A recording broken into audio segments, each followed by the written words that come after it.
ಧರ್ಮಸ್ಥಳವನ್ನು ಕೇಂದ್ರವಾಗಿ ಇಟ್ಟುಕೊಂಡು ಅಸಹಜ ಸಾವಿನ ಕುರಿತಂತೆ SIT ತನಿಖೆಯನ್ನು ಮಾಡ್ತಾ ಇರೋದನ್ನು ನಾನು ಸ್ವಾಗತಿಸ್ತೇನೆ.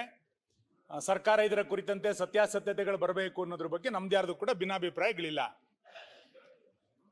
ಆದರೆ ತನಿಖೆಯ ನೆಪದಲ್ಲಿ ಹಿಂದೂ ಧಾರ್ಮಿಕ ಕ್ಷೇತ್ರಗಳನ್ನು ಅವಹೇಳನ ಮಾಡುವಂಥ ಪ್ರಕ್ರಿಯೆಗಳು ನಿರಂತರವಾಗಿ ಕಳೆದ ಕೆಲವು ದಿನಗಳಿಂದ ನಡೀತಾನೆ ಬಂದಿದೆ.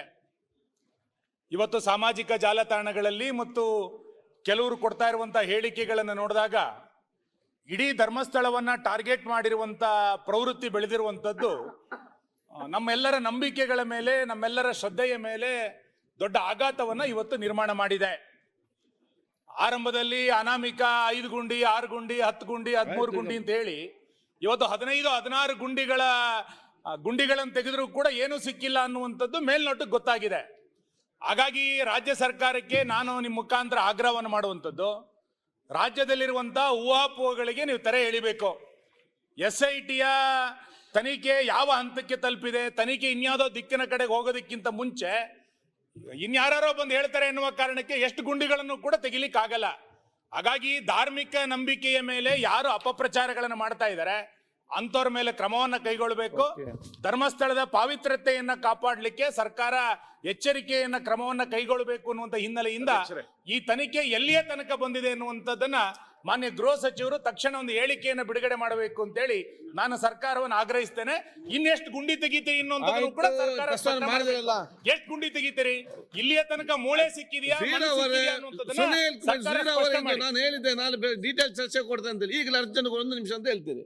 ಈಗ ಮಾನ್ಯ ಅಧ್ಯಕ್ಷರೇ, ಮಾನ್ಯ ಕೂತ್ಕೊಳ್ಳಿ ಅಲ್ಲಿ. ಸುನೀಲ್ ಕುಮಾರ್ ಅವರು ಬಹಳ ಪ್ರಾಮುಖ್ಯವಾದಂತ ಮತ್ತು ಗಂಭೀರವಾದಂತ ಪ್ರಶ್ನೆಯನ್ನ ಇವತ್ತು ಶೂನ್ಯ ವೇಳೆಯಲ್ಲಿ ಎತ್ತಿದ್ದಾರೆ. ನಾವು ಸರ್ಕಾರ ಏನು ಕಂಪ್ಲೇಂಟ್ಸ್ ಬಂತು, ಜೊತೆಗೆ ಆ ಭಾಗದ ಜನಸಮುದಾಯದ ಒತ್ತಾಯದ ಮೇಲೆ ಇದಕ್ಕೆ ತನಿಖೆ ಮಾಡಬೇಕು ಅಂತೇಳಿ ತೀರ್ಮಾನ ಮಾಡಿ ಅದನ್ನು 19/7/25 ಒಂದು SITಯನ್ನೇ ಪ್ರಾರಂಭ ಮಾಡಿ ತನಿಖೆಯನ್ನು ಮಾಡೋದಕ್ಕೆ ಆದೇಶ ಮಾಡಿದ್ದೇವೆ. ಈ ತನಿಖೆ ನಡೀತಾ ಇದೆ.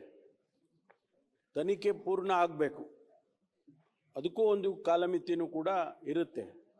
ತನಿಖೆ ಅಂತ ಹೇಳಿದರೆ ಎಷ್ಟು ತಾವು ಹೇಳಿದಾಗೆ 100 ಗುಂಡಿಗಳನ್ನ ಹಗಿಯೋದಕ್ಕೆ ಸಾಧ್ಯ ಆಗೋದಿಲ್ಲ.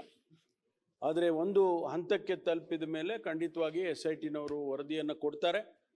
ಆ ವರದಿ ಬಂದ ಮೇಲೆ ನಾನು ಹೆಚ್ಚಿನ ಮಾಹಿತಿಯೊಂದಿಗೆ ಉತ್ತರವನ್ನು ಕೊಡ್ಬೋದು.